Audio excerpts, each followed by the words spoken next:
শুধু ভক্তবৃন্দ, রথযাত্রা রথযাত্রা রথযাত্রা শ্রী শ্রী জগন্নাথ বলদেব সুভদ্রা দেবীর রথযাত্রা মহোৎসব কখন হবে?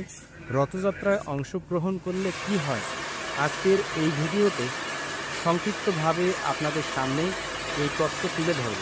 তো আপনারা মনোযোগ সহকারে এই ভিডিওটি প্রথম থেকে শুরু করে শেষ পর্যন্ত দেখতে থাকুন।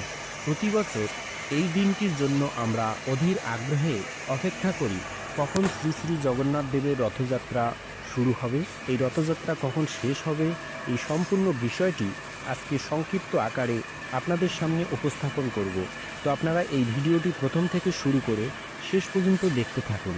আগামী 27শে জুন 2025 শুক্রবার শ্রী শ্রী জগন্নাথ বলদেব সুভদ্রা দেবীর রথযাত্রা মহোৎসব। উল্টো রথযাত্রা আগামী 5ই জুলাই 2025 শনিবার। এই রথযাত্রা শুধুমাত্র একটি উৎসব নয়, এটি